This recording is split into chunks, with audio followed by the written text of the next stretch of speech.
Good afternoon everybody. Yes, I know you've all seen the name of the lecture, and I know that's why most of you aren't actually here. But there's a lot of items to cover out there, and I'm afraid not every single one of them can be some fantastical one-of-a-kind marvel from fairyland. So yes, this week we'll be going over the moss clumps from Dark Souls. Sit down, Brian, we all have to be here. There are a whole host of different moss types, but the two most common tend to be the purple and blood red variants. When ingested, the red type can stem bleeding from any wounds taken, and the purple clump can cure poisoning. Additionally, other variants include the rime-blue moss, which increases resistance to the cold and cures frostbite, as well as the poison moss, which effectively acts the same as the purple moss, but is instead a sickly green colour.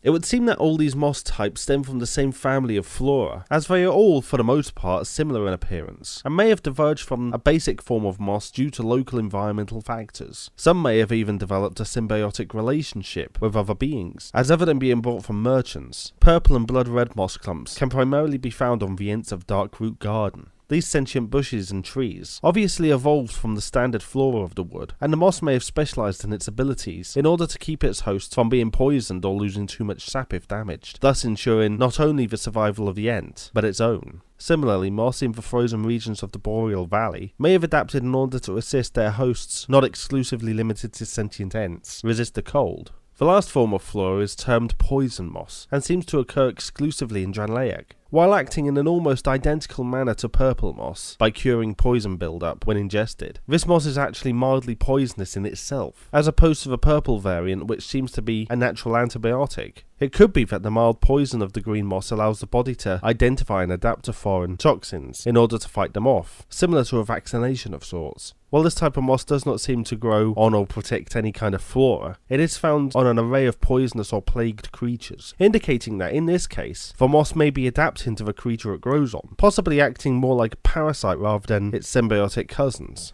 Although these are the only useful mosses known in the lands travelled throughout Dark Souls, it must be noted that the purple moss is capable of blooming into numerous white flowers. As well as being rarer, it can act as an even more potent antitoxin than its counterpart. However, this attribute has only ever been seen in the purple moss, and it is unknown if the other variants are capable of blooming. Some theories suggest that the various forms of moss are not different species at all, but were all originally purple, only later changing to fit the environments that they find themselves in. This would mean that most moss types are sterile, and it is solely the purple type that reproduce through its flowers. All of this, though, is mere speculation, has never actually been confirmed. But if it were, then it would be likely that consumable, known as moss berries, would produce the next generation of mosses. It does seem, though, that these berries bolster the idea of all the mosses diverging from the purple moss, as when ingested, the berries can bolster protection in all the different attributes the mosses seem to take on. While not quite as impressive as a lot of things out there, the different types of moss are certainly varied and interesting in their own right, with some indeed being quite rare. Although their usefulness cannot be denied, and they have undoubtedly saved many travellers, due to the general abundance of most forms of these moss clumps, they have to be given an artifact rating of noteworthy.